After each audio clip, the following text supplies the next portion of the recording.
This episode is brought to you by Ardan Labs Education. Sign up today to learn advanced concepts in Go, Docker, Kubernetes, Terraform, and more. Visit ardanlabs.com/education for more information.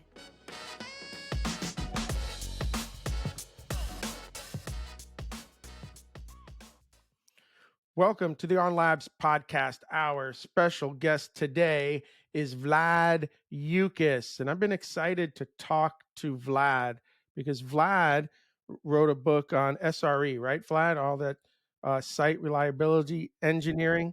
And it's like, I'm not in ops. So this is going to be a fun conversation because I get to, I'm going to say, poke the bear a little bit and ask I'm going to not dumb questions, but the not ignorant questions, the newbie questions at some point that I always have. So Vlad, thank you for joining us today.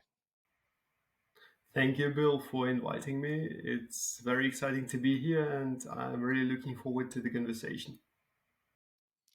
So give everybody before we start sort of the 2-minute background on what you're doing today. Yeah. So today I'm running a software delivery organization at Siemens Healthineers. We are developing and operating the so-called TeamPlay digital health platform, which is the company's cloud platform for running digital services. And as the name suggests, I am at Siemens Healthineers, so it's to do with health. So we are the healthcare arm of Siemens. Therefore, the applications that sit on top of our platform, they are used in hospitals around the world. Are we talking like patient record systems or going even deeper like DNA data or scientific stuff or practical stuff? It's practical stuff. So it's about managing the medical imaging equipment. So if you've got, say, CT scanners or MR scanners or ultrasound scanners in the hospital, and typically in bigger hospitals, you've got lots of them at different locations. So you've got entire scanner fleets. Then how to manage them, that's a big question that can be answered by applications that are sitting on top of our platform. These are problems that I don't even know exist. Like, like, okay, we live in this. I live in this, I guess, odd startup tech world sometimes, and so you forget these sorts of problems exist. You go into a hospital, you see a ton of equipment, but you don't think like, and you see the labels on it, and you see they all have serial numbers, and you see all this stuff, but I don't think you ever put into your head that there's an entire platform of software that exists to manage that. Yeah. That's wild, man. You know, one of my first jobs was at a company called Vitas in Miami. They were a hospice, one of the larger hospices in the country.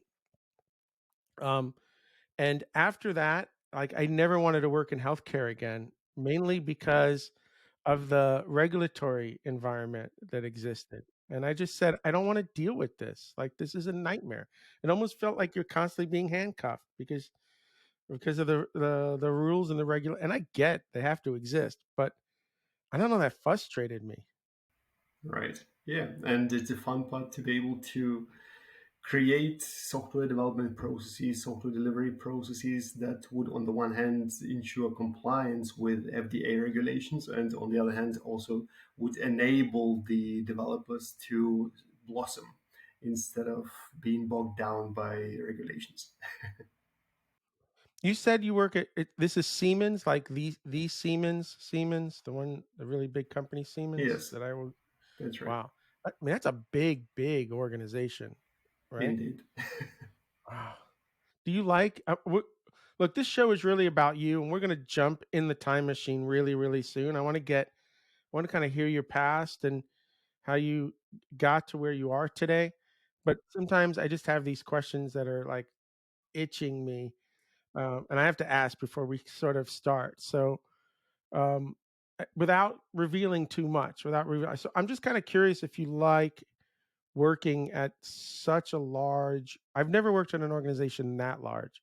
Maybe Vitas was the largest organization, and they were like $100 million company. Like that's about as big as I've ever really gone.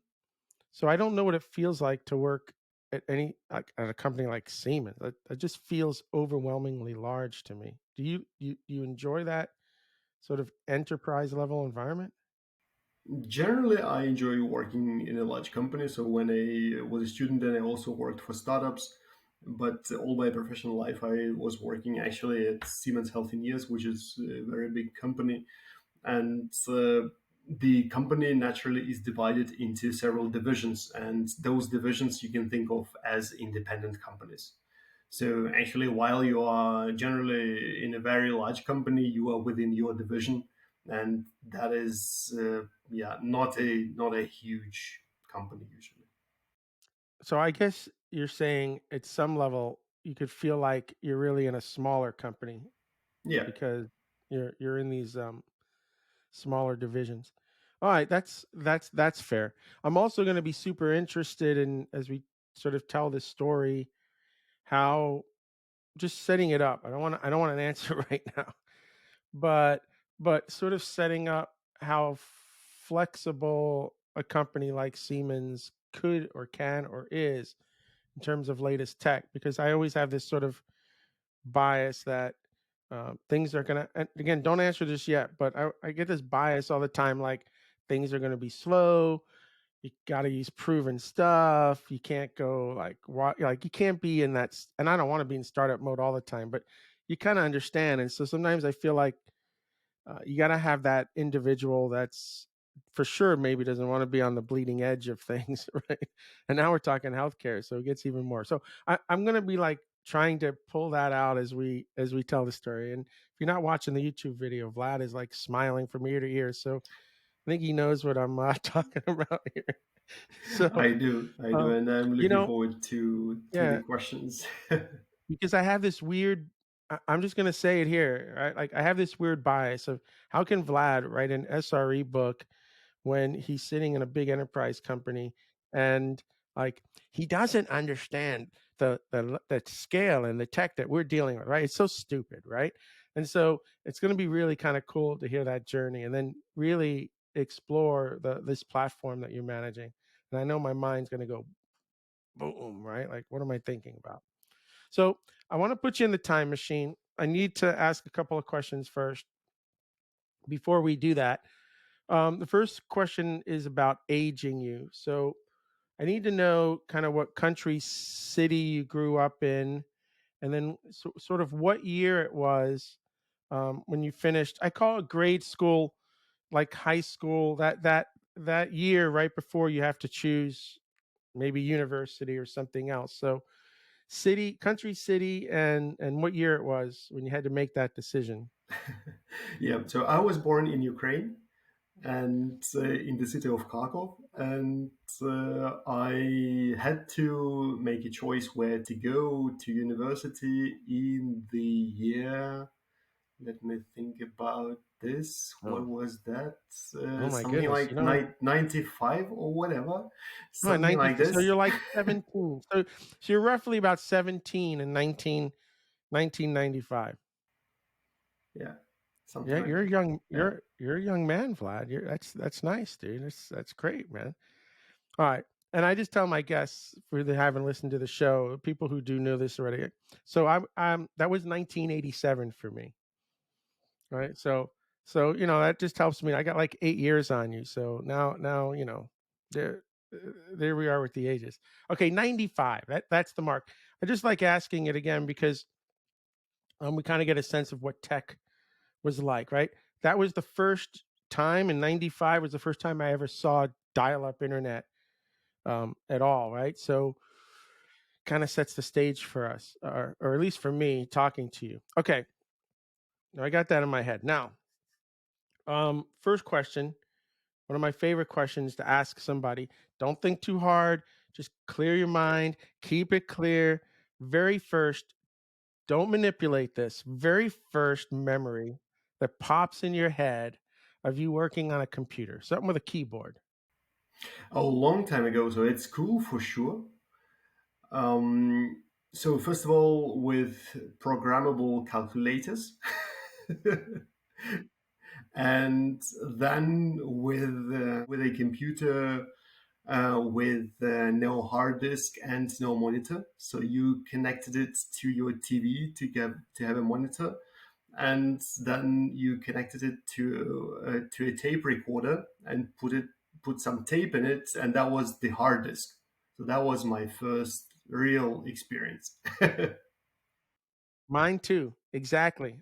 My parents came home, I think, from Radio Shack with that same setup, and I plugged it into the TV, and I had the well, first I didn't have the tape recorder, but then I was like, "Dad, I need a tape recorder."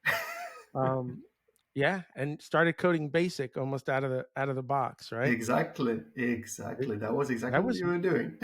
yeah, man, that was magical. Like, you remember how Indeed. magical that felt? Yes, absolutely, because that was totally new that you could actually program that thing, and then you could actually save your program onto the tape.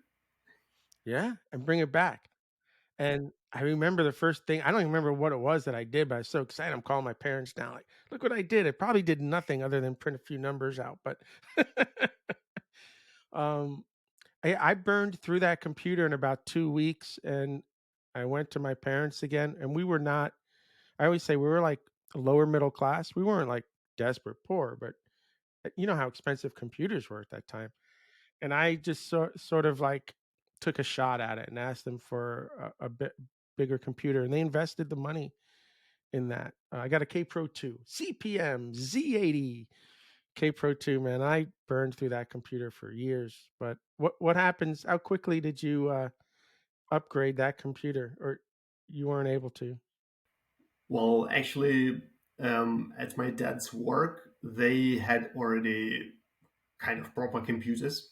So after some time at home, I was able to just visit his work after hours and just spend some time at real computers. And that's what I've been doing then for years after that. So while I was at school. Yeah.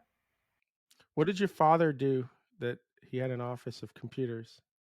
So he worked for the Ukrainian railway. So that was the railway management company, and then they had a railway management system there. Was actually very modern by actually by today's standards, even because everything was connected. So the whole country was connected, so you could see where the trains are and so on.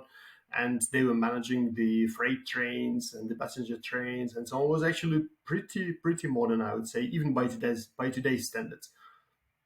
Is your father still alive? Yes, he Nice. is. See, I would love to talk to him about just the computing they had for that, right? Because it sounds like they had that in the early 90s. This story is probably around the early 90s. Um, and computers were just really existing enough to be able to sit on a desktop to do these sorts of things, right? In the late 80s, mid 80s. Like I got that first computer, I think it was like 1985 or 86, right? So that's like those 10 years there. It would be super interesting to if he had seen the modernization of paper to computer, just to early computing's wild, man. Wild, right? Like pushing limits.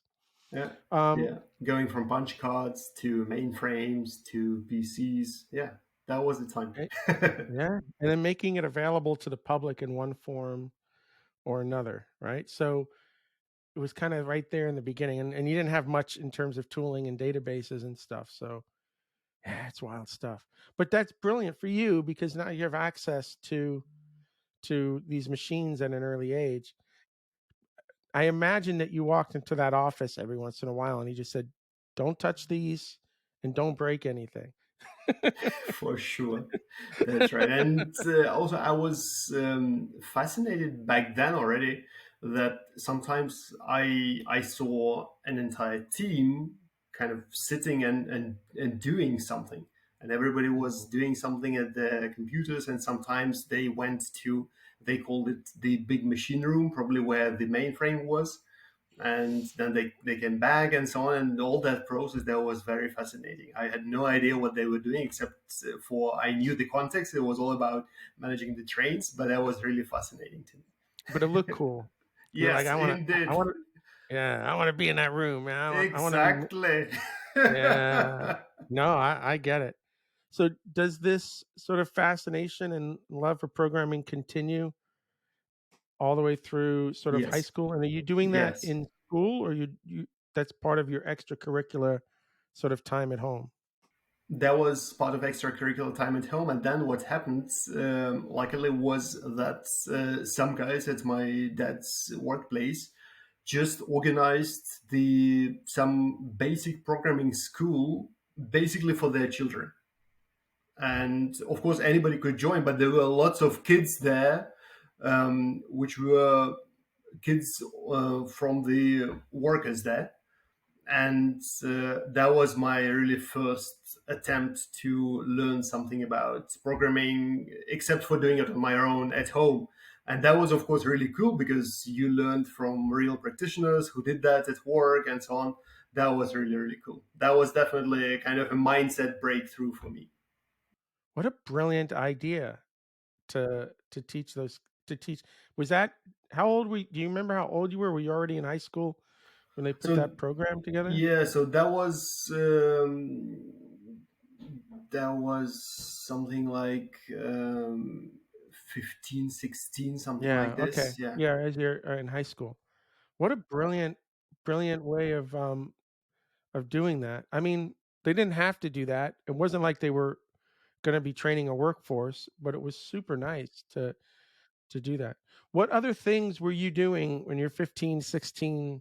You playing soccer, your music, art? Are you doing anything else that you're sort of passionate about Yeah, or yeah. So I was doing cycling. So in a real um, cycling club.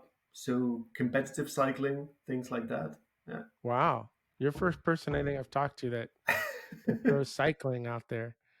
Wow. I mean, that's an expensive sport. I mean, the equipment, all the right? Or did the school have the bikes and everything?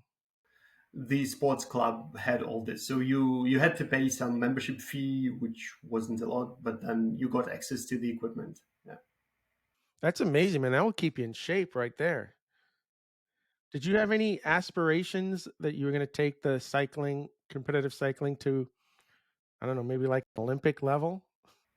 No, it was clear back then already that I couldn't compete with the best guys, even from the local club. So no, I enjoyed it, and at the club level, that was really cool. But I never got above the club level.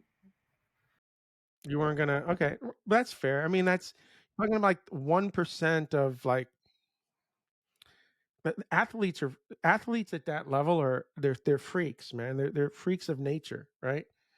They're just it's just you have to be born almost with that DNA and then the work ethic, hopefully that follows it. You are right. Yeah, yeah. So you just see. I mean, you can't compete with them because it's just a totally different level. So even if you are training and so on, you just see it just a different level altogether. Yeah, I played a lot of sports in high school and I never bought it never I never really was upset about not having that sort of DNA. I was fascinated by I was an average player. I could play with all the kids, and then this one kid would show up that was just like, wow, like just mind blowing, right? I tell a story, and I even told it, I think, in this series of podcasts where I went to a Division 3 school, not Division 1 that you see it like Division 3. Played some pickup basketball with the top kid on our basketball team, and he was like Michael Jordan to me. This kid was like mind blowing, and then my brain went, "Dude, you're not even good enough for a Division 2 school. Forget about Division 1, and you're like Michael Jordan to me. Like, what does Michael Jordan look like?" you know, like your brain just starts to like, okay, I get it. You see that athlete. So that's fair. So, but do you still do cycling today? Because this is something you can continue as you get older. Yeah, very casually. Of course, I do. And now my son is getting older, so he's interested in cycling as well. I think at some point I'll be able to do that together with him. What city do you live in now? So I live in Germany, in the city of Nuremberg. So Germany is a real bike friendly country. So you have your bike lanes. Like In the US, you don't want to, I don't think in the US you want to be cycling, especially down here in Miami. The road rage against the cyclers are, it's like severe. I think it's a complete different sort of mindset in Europe.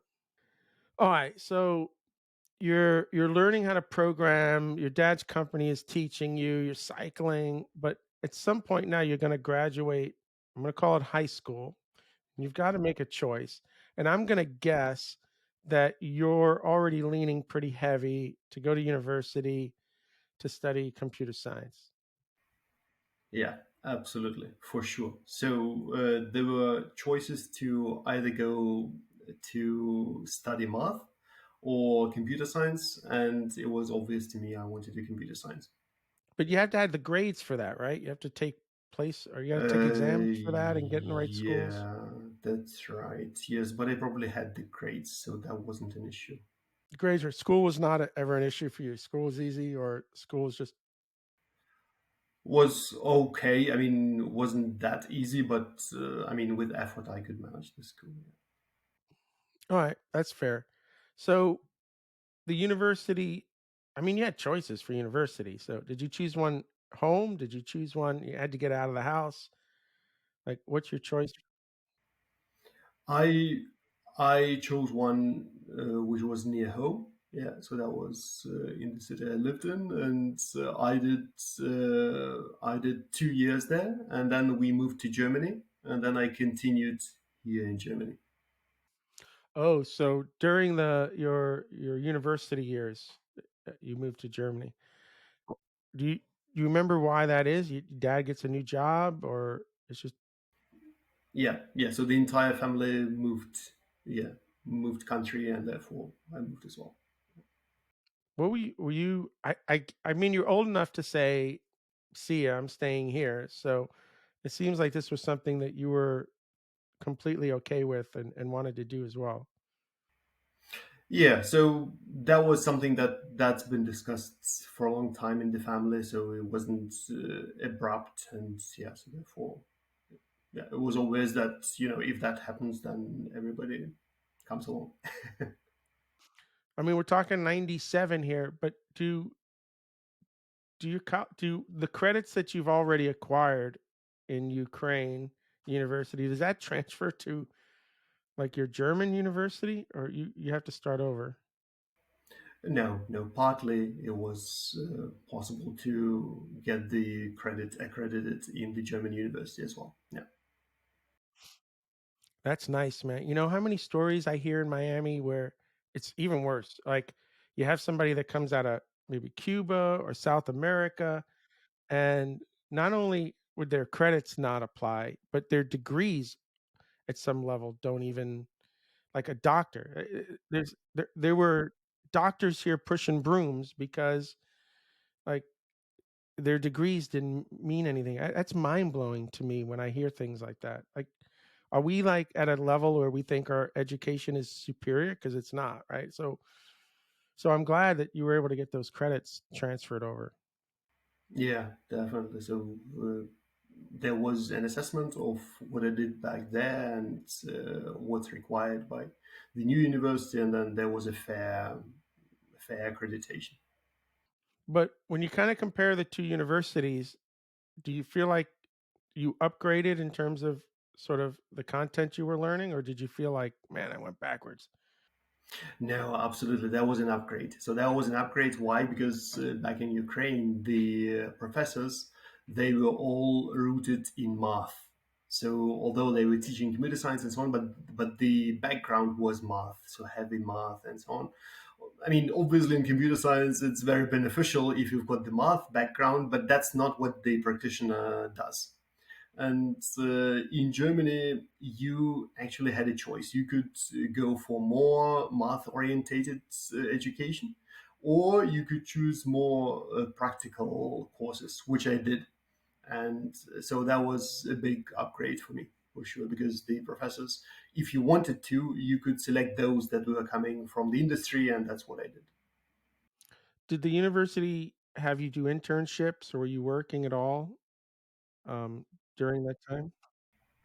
So the university didn't require this, but I've been working all along. Yes, because that was also the time when I got to know startups and so on. Because there are lots of startups in the area, so it's not just the university. There are, well, first of all, the Siemens has got a lot of presence here, and also there are lots of startup companies, so there are incubators, so there is an entire ecosystem there. So if you want to try things out, then there is every opportunity for you to do so here.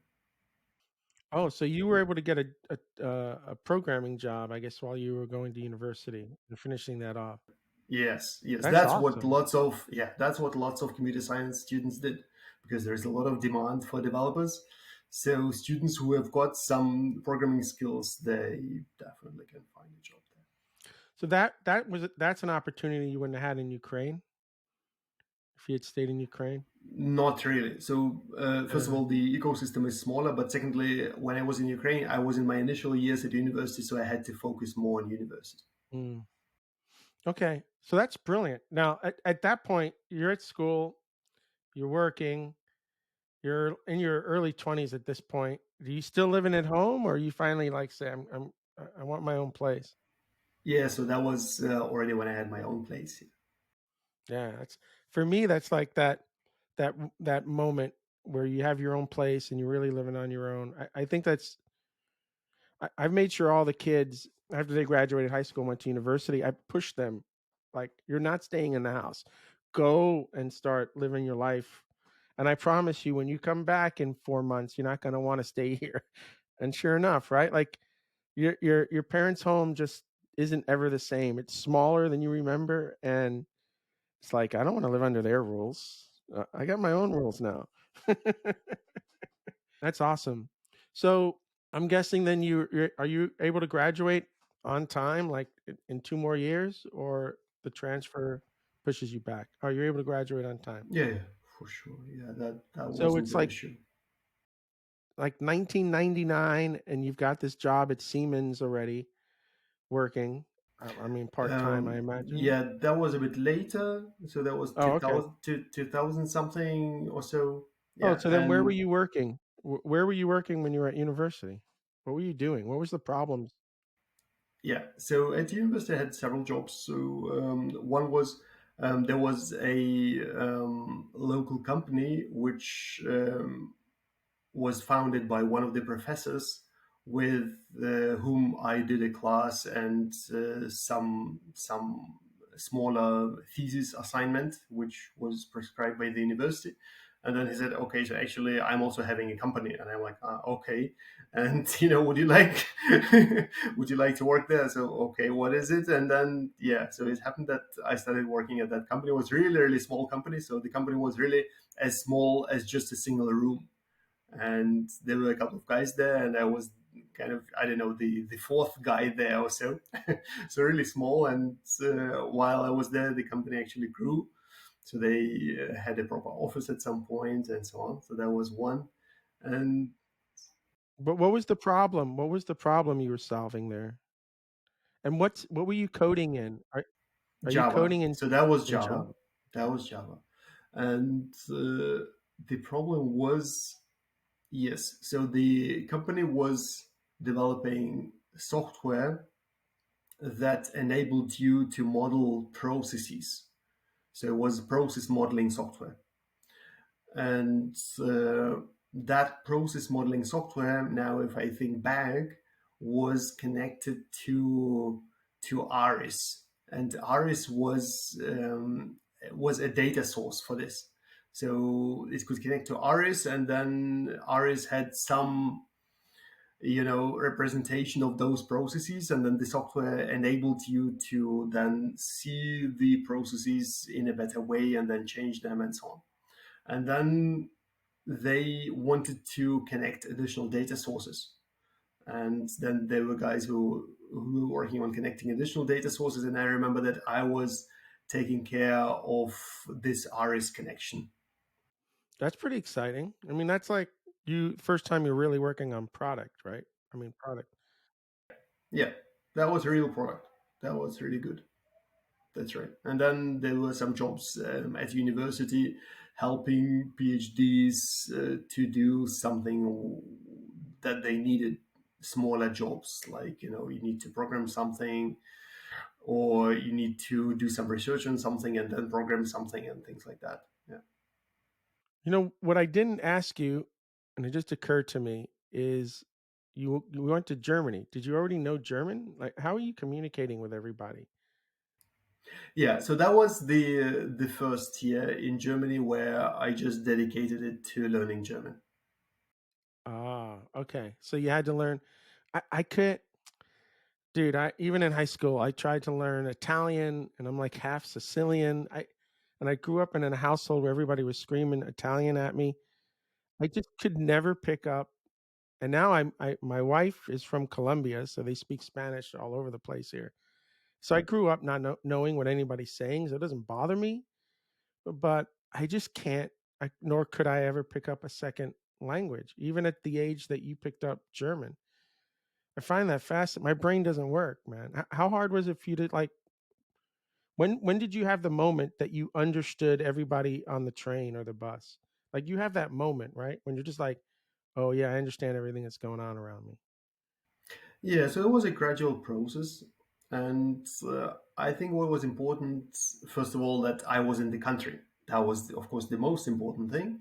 And then once there, it was important to surround yourself with everything German. So then say, listen to the radio in German, listen, watch TV in German, go to the cinema, it's all in German, talk to somebody all in German. So basically, if you immerse yourself, you're like 360-degree in it. If you read something, you do it in German. If you write something, you do it. So basically, just immerse yourself fully into the language and try to do everything in it. Then it becomes it becomes easier and easier and easier with time. And then at the beginning, you're like, okay, I can understand the first sentence in the news, and then a couple of months later, okay, I can understand already the first sentences in each story in the news. And then at some point, okay, that story I got nearly fully, and so on. Yeah, I remember my wife just saying like one day she was on the bus and she realized she understood all the back conversations that were happening, and she's like, okay, I've reached that sort of milestone.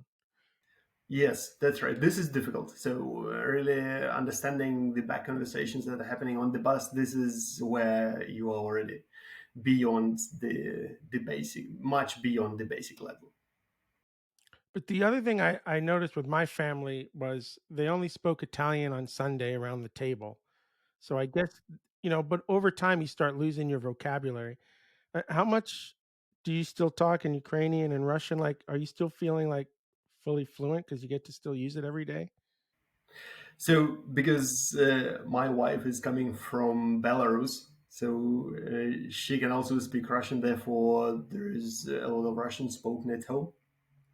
But you are totally right. I mean, um, there are lots of words that we use from English because we both work in English, and then there are, of course, lots of words in German because we live in Germany, and the kids also speak German, in the at school, kindergarten, and so on. So it's not pure language anymore, for sure not.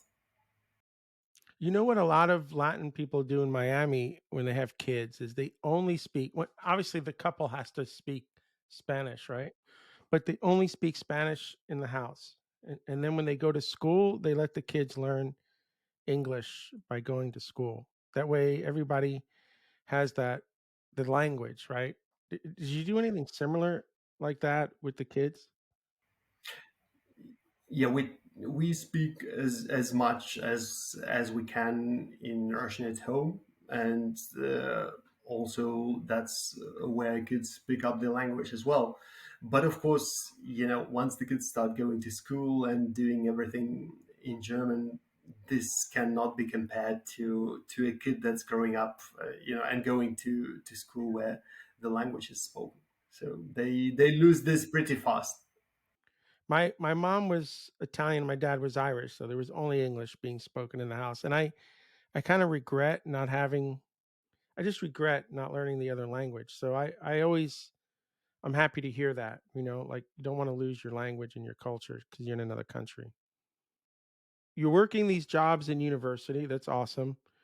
You're now about to graduate in, I guess it's 1999, but you're kind of already working. So, like, what are you thinking when you're about to graduate university? Do you want a bigger job or you're just still sort of happy where you are? Yeah, so I wanted to get to know a bigger company. And at some point, I got a student job at Siemens Healthineers, where I work right now. I mean, the company had a different name back then, but that was the company. And that was my first my first encounter with the medical imaging domain, and that's interesting for me in general because I've got quite a few physicians in the family. So my mother is a physician as well. So I've got kind of some background in medicine have, just because of having many physicians around me when I was growing up.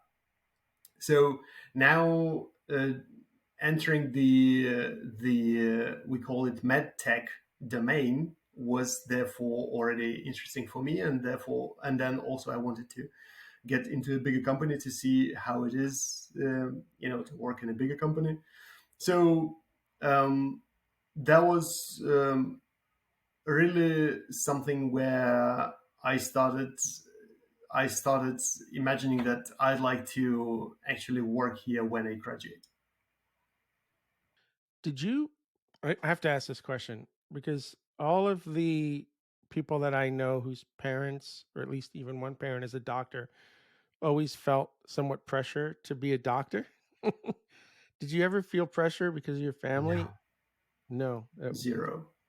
That's Absolutely okay. not. That's brilliant. No, nobody ever wanted me to be a physician. You have any siblings? Yes, I do. Do any of Not, them become no, nobody? nobody.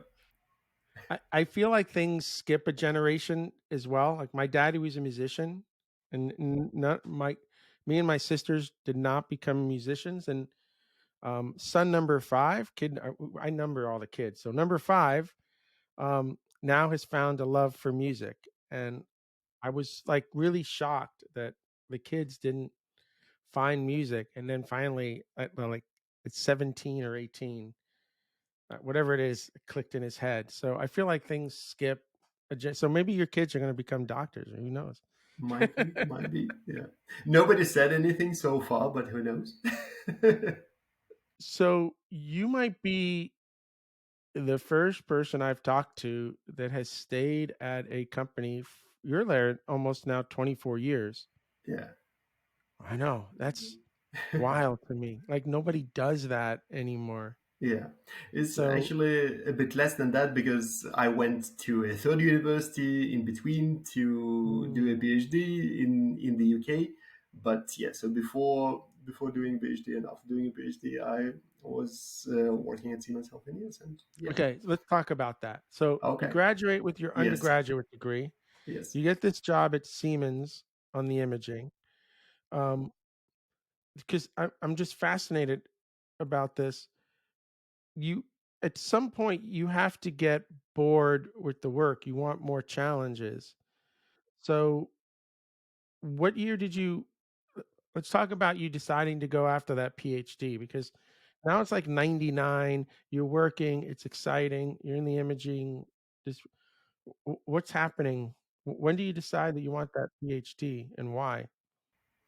Well, I was thinking about this for a long time, and it's just that it yeah. So after graduating in Germany, I got an offer to join Siemens Healthineers, which I wanted to do and did.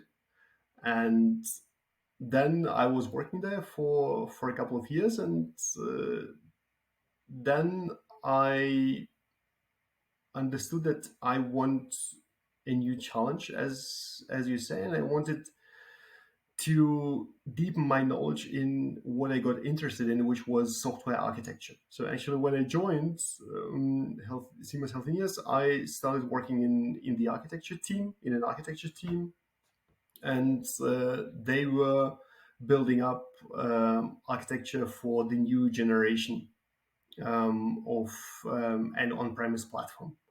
So the new generation of that on-premise platform enabled client-server paradigm for medical applications. Before that, it was all fat client. So you install the applications on a machine, and on that machine, the physicians use the applications. And of course, the next level of flexibility would be okay, so let's enable client server. Let's put the server somewhere in the basement of the hospital, and then everywhere in the hospital, the physicians can use the application. So that's what they were working on. And I was doing a lot of infrastructure development in that area. And I got really interested in software architecture, and then started looking for opportunities to do a PhD in the area. And that's how it came to be. So technically, you are a doctor, so you followed. Not may not be a medical doctor, but you got a PhD. You're a doctor at the end of the day. So there you go. You are a doctor, man. I can call you Dr. Vlad, and it's all good. um, I, I'm just curious before I ask the next question. You said you're married. Um, have you met your partner yet? Prior No, to no, okay, so you haven't met her yet. Okay, much later. okay. So, getting a PhD is a lot of commitment. So much commitment that I'm not willing to do it. I have a sister who has a PhD. I couldn't even read the title of her thesis. She was in like microbiology. I was like, oh my God. Um, okay, so but to get this PhD, you decide that you're going to go to the UK for that. Yes, yeah. Why is that? The opportunity came up in the UK because I wanted a specific topic, so I wanted something in the area of software architecture, and yeah, there are not a lot of opportunities around for this, at least back then. So And that was like what 2002, 2003. You 2000, decided. 2003, yes, 2000, Okay. 2003, that's right. Yeah, and also the University of So Manchester, so you. that was Manchester in the UK, Mm. offered a scholarship for this to me, and I said, okay, let's do this. So you leave Siemens on good terms. You pack up, go to Manchester. You start your PhD. So two questions there is, even though you got the scholarship, I imagine that you working. You got to support yourself. And then how long does it take you to get that PhD done? 3 years. And I imagine that you're working during those 3 years too. Yes, yeah, that's right. So just at university, so there were opportunities to do teaching assistant jobs, and Ah, yeah, how so did that you was like the all teaching? integrated. How did you like the teaching? Quite okay. I cannot say that I overly enjoyed it or so. Also because I was a teaching assistant, so I was assisting professors and so on. So, but generally okay. I'm okay with this. Not to the point that I wanted to go to university and pursue an academic career, but generally fine with It this. was a means to an end, it sounds like. Yeah, Like you yeah, don't want to do it again. yeah. What was your PhD thesis? Like what was your PhD? What did you end up studying for those 3 years getting your PhD? Yeah, so it was about so-called predictable assembly of components. So if you've got some software components, imagine you get them from different vendors, then you don't know beforehand whether they would be working together well or not. So you need to integrate them first in order to find out. And the research was into how could you do something in order to enable at least some predictability of the assembly of those components before you actually assemble them together. So, okay. So, it's interesting stuff, especially back then where the idea of open source and these things are it's happening in the industry, but it's not formalized. So, you're thinking about how you can document and formalize APIs, and I mean, now you got me thinking about soap and Yes, all these other yeah, things, right? that That was the tried to time. do something. Yeah. When you're doing this research, are you still coding in Java around these ideas? Have you changed languages? I think for PhD, I did C sharp, I think, for the implementations. But sometimes there were some packages that I was using from somebody else, so they were in another language. There was Java there for sure. Perhaps something else, don't remember, maybe C++, but mainly my implementations were in C sharp. For teaching assistant stuff, it was Java. I mean, in 3 years is pretty quick for PhD. I mean, it sounds like you really buckled down and really focused to get that done. Yeah, for sure. So first of all, I didn't want to drag it on for longer than 3 years. Number one. Number two, the scholarship was also just for 3 years. So yeah, They kind of put a timetable on you anyway. yes, yeah, So now it's 2006. You're a doctor. You're in the UK. What's your next? What's your next move? yeah. So then time came to look for another job, and I started asking who has got a job. And obviously, I asked people at Siemens Healthineers because I knew those people, and they said, "Yeah, so there's a job there," and that's how I came back. Okay, I need to ask you this. Did you go back to Siemens because you thought the work was in line with what you had just done with a PhD, or did you go back to Siemens? When I asked the question, because you thought it was just an easy, safe way of getting a job again.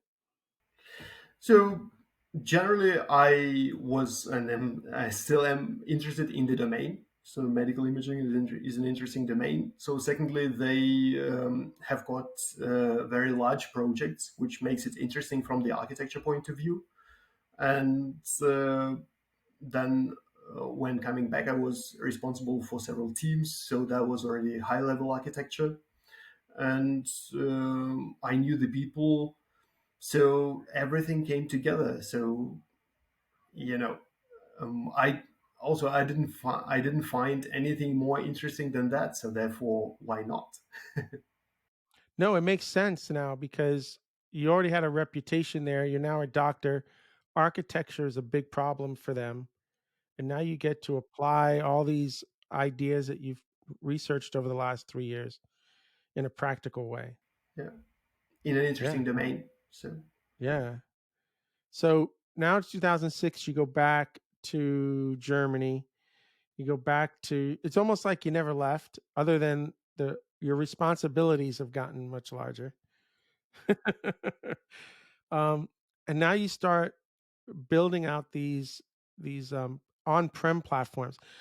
One of the things I had to do in the 90s is we had call center solutions that ran on-prem. And I think one of the biggest problems was that you had 20 customers, some wanted to upgrade to newest versions and some didn't. So part of your architecture was managing, and then all the way even to the software development, right? This is where you really needed version control. You need to know what version of the software is running on that prem to be able to deliver and fix bugs. Like we don't have that problem anymore because of the cloud. These were serious architectural issues you had to deal with, right? And you had to deal with that. You're dealing with on-prem hospital solutions. yeah, definitely. And we still do, because the majority of software in hospitals is on-prem. So what we are doing with the platform where I'm working, this is a cloud solution. So there, as you outlined, life is easier in the cloud in that regard. But yeah, the majority of software is still on-prem. So talk a little bit about, I can't believe it's 2023 and we're still dealing with on-prem, but this is must have evolved since the late 90s. So um, I mean that has to be part of your infrastructure in terms of delivery, in terms of software maintenance, in terms of all that. Can you talk a little bit about how you manage on-prem solutions at different versions uh, all over the planet? Yeah, so there is still a very big department at Siemens Healthineers that is called customer services that takes care of this. So software distribution on-prem is a huge problem. So we are trying to reduce the number of versions of on-prem software that we've got in the field. But hospitals, as you probably have seen based on your job in healthcare, are not the fastest ones to update the equipment and the software that they've got. So therefore, it's definitely a big challenge for any medical vendor and for Siemens Healthineers alike. So there are um, there are cases there where the software is based on something that's out of support for a long time. So, for example, running on some ancient Windows version or so, and it's still running, right? So there is definitely a lot of challenges of how to deal with this, and what we are trying to do is generally to reduce the number of software versions that we've got out there. Yes. So I'm gonna count in, Kevin. 3, 2, 1. Yeah. The problems with any on-prem solution like the hospitals is if it's not broken, don't fix it. And then who knows? A year from now, they have a bug, and you're supposed to figure out how to fix that bug. I think we had branches for every client of code. I think that's how we were doing it, at least for every version of code. And if we fixed a bug, we'd have to be really careful which branch of code we were putting that bug fix in. Sounds very I familiar. mean, yeah, I was really happy when those days sort of ended. Um, but even there, a hospital may not. I mean, do you have multiple versions running in the cloud? Because what if a hospital doesn't want that upgrade either? So what do we do with the digital health platform that I work for? We only offer one version to everyone. So what we do is software as a service. Therefore, we control the life cycle of the software. So this is a pure software as a service solution like everything else that you use nowadays. So we don't have those on-premise problems with versioning at all. You know what's interesting to me is I think about this same problem when it comes to my car, or I'm in a hospital and I look at medical equipment. I mean, everything is running on software, and I know there are bugs, but at some point, even my watch, okay? So I got this Citizens Eco watch. It has software in it for sure. And I know there's bugs in the watch, but you will never ever update the software in this watch. So the people that program these things have to at some level get it right the first time, right? There's no upgrade. It's I don't even know if do the hospitals upgrade firmware and all the medical equipment, like the stuff that's monitoring you and things like that. Does that stuff ever get upgraded? Yes, yeah, definitely. So that stuff gets upgraded, and usually there are things that are called service contracts. So when the hospital buys equipment, then they usually buy also a service contract from the vendor along with it, and according to the service contract, then the vendor will do the update of the software. I see. I still think I'd be in the mindset that if the machine is working fine, don't touch it. I don't need your update. And you've been in Siemens now for the for the entirety of your career doing these sorts of things and watching this particular sort of domain and product grow. So I want to talk about that because I think there's a stigma that if you work in the enterprise, you don't get to work on the latest stuff. You don't get to sort of migrate into new tech. And it's sounding to me like that's quite the opposite. So um, talk to me a little bit about like the tech that you've been able to sort of grow into over time And we use names like Kubernetes and things like that. I'm not sure you're using any of that. Are you using containerized sort of deployment systems now? Talk a little bit about kind of what your current stack is. Yeah, totally. So we use everything that you mentioned and more. So we are a digital health platform for the entire company. So for the entire Siemens Healthineers, and we run on Microsoft Azure, and we've got the very modern stack. So we run everything in containers. So we've got only containerized workloads. We have got in front end single page application.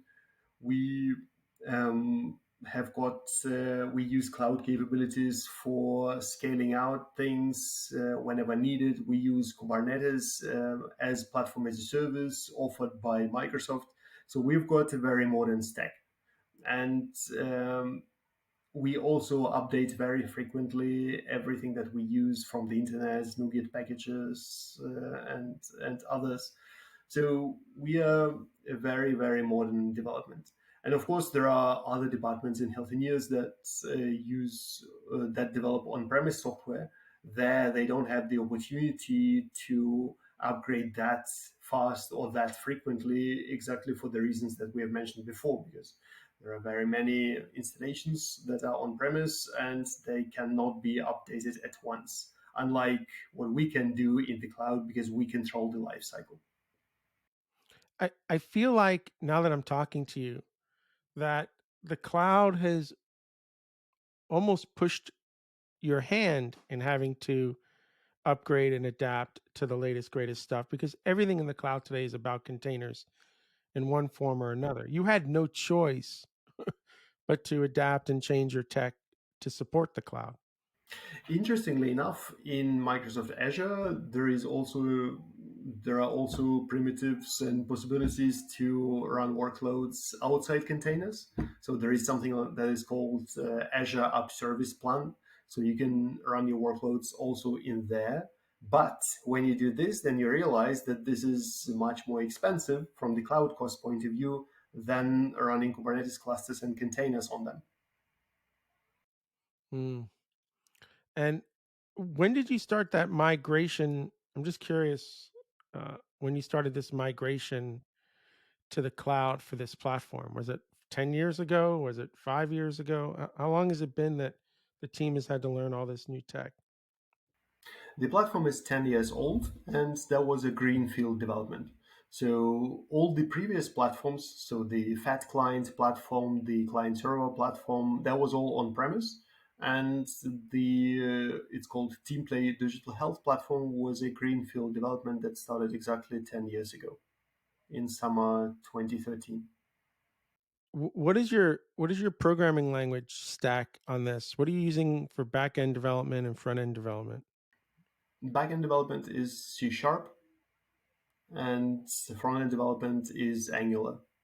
Angular. Okay, it makes sense that you're running right. I mean, uh, C sharp seems to be a pretty prevalent language, and at least in the group that you're in since the beginning. So that makes. I loved C sharp. I was a C sharp developer up until 2013. I was very productive with the language. Really happy with it. What is your role today on these teams? Do you get to do any software engineering, or are you really at a management level, managing, coordinating everything that's happening with the different, team members on this platform? Yeah, so we've got dozens of teams that I'm responsible for. Therefore, I am mostly setting the vision, coordinating stuff, and ensuring that the delivery is going smoothly. I'm in technical discussions with architects, developers every day, but I don't do hands on development anymore. All right. Tell me when you decided that you were going to write an SRE book, and then tell me a little bit about. I'm enamored by anybody who writes a book. I've written two, and I know how much work it is and how hard it is to. Easy to start, really hard to finish. So, tell me when the idea for the book came about, when you finished it, and tell me a little bit about the book itself. So the whole SRE story started at a conference, at the QCon London conference, in one of the years where I attended there. And there was an entire track at the conference dedicated to SRE. And that was also the time when we were looking for some methodology to improve our operations. So I was really interested in this and spent nearly the entire conference time on that track. So learned quite a bit about SRE and got to know some people who claimed that they were successful with it, whatever that meant. So that was the initial touch point with SRE. So then I started learning from the Google SRE books about the discipline. And then we started introducing SRE in the TeamPlay Digital Health platform. And we built an entire SRE infrastructure. We put all the teams onto the infrastructure. And we got to a point where SRE became the default methodology for running services on the platform. So then at some point we started publishing articles on what we've been doing. So we published a couple of articles on InfoQ on this. And then a publisher came along and said, okay, so I like that article. So do you want to expand it into a book? And I was like, well, that's an interesting idea that I've never thought of. First, I'm not an author, I'm not really a writer. Second, I don't have time. And yeah, so that's a nice proposal, but I need to think about this. And then they said, okay, you can just think about this, but can you do this using this form? And they gave me the book proposal form, which Yeah, they don't let up. yeah, which I then filled in. And then Corona came along, and with that, home office came along. And this was a point where I understood that I actually might have more time than before. And then the rest is history. So they accepted the form, and then I started writing. And then because of home office, I was able to finish it because I didn't have to spend time on commute. You were really getting your hands dirty at that time then, trying to figure out the architecture and the best way to manage. I find the SRE role really fascinating in the sense that you have people that are trying to keep the system running and dealing with bugs without having to change a line of software, right? The idea is you can't fix the software, so we got to adapt everything we can to deal with that bug, right? That's a part of the SRE role, right? That's just one part of it, and how we are running the SRE methodology is that we don't have full-time SREs. So we've got developers who have got an SRE role, and on rotation they're running the services, but they are also developers. So therefore, all the feedback that they get from production goes directly into the development of the next features. So they are very well aware of what their services are experiencing in production, and they feed that knowledge into every feature development that they do. So therefore, if needed, they can change the software and then they can deploy a fix. So in that model that we run it, it's actually possible for them to change the software if necessary immediately. See, I love that. I've been in too many shops where the developers, like, for some crazy reason, want to lock down the code only to themselves, and I find that so inefficient. Everybody should be able to program and fix a bug. It doesn't mean that sometimes you are putting the band-aid on to get things working, and now work with the developer and let's maybe refactor some of that. But at the time that there's a problem, it has to be fixed.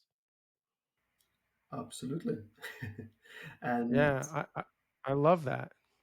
for that, of course, you need to have people who can do this, and these are developers. Um, yeah, for sure. So now everybody on your team, including ops, needs to have some level of in your case C sharp even Angular, right? Maybe the bugs are on the front end of things. Wow. And this is, and I'm going to assume that this has been proven to be really effective for your product and your teams. Yes, absolutely. So And you've documented kind of all these strategies and how to set things up in the book for this. that's right. That's right. And also, additionally, I'm publishing book summaries as LinkedIn articles. So for people who don't want to read the entire book, there are also short articles on different chapters on LinkedIn. And I'm going to assume that the book is somewhat agnostic on programming languages and stuff. It's really more around architecture and process and things like that. Yes, that's right. It's absolutely agnostic Dude, I'm to gonna have to get technology. this book. I'm gonna have to get this book and kind of. I don't ever want to do the job, but I'm fascinated by the job, and I'm more fascinated by the semantics than probably the actual nuts and bolts, right? The mechanics of getting it all to work, but the behavior of of systems and how they react and things like that it's always fascinating to me. We're just about out of time. I'm just curious. You've been with Siemens, let's just say roughly 20 years.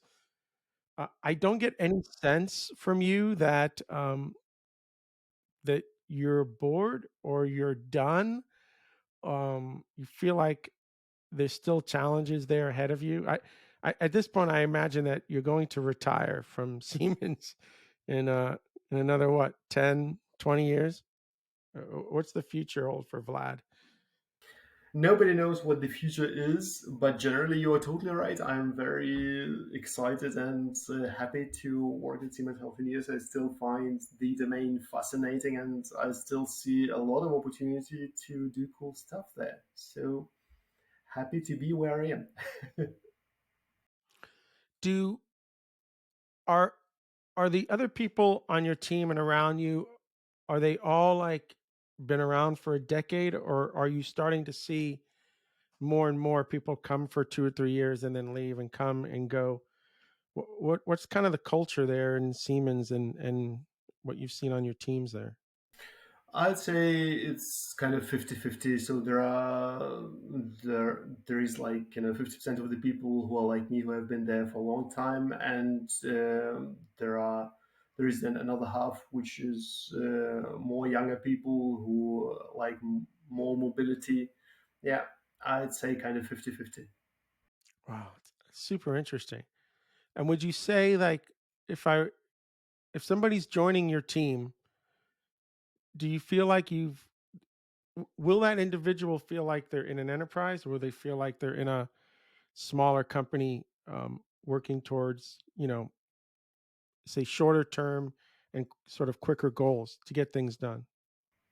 So I think they will definitely feel like they're in an enterprise because it's a big organization and there are bigger organizational processes that you cannot avoid. But if you are then specifically on a team, then I think you are in a very fast-paced mode to deliver next features and then measure whether those features actually are used by the users. So you're really like very close to the startup mode. Yeah, it's brilliant. How long ago did the book get published? That was last year.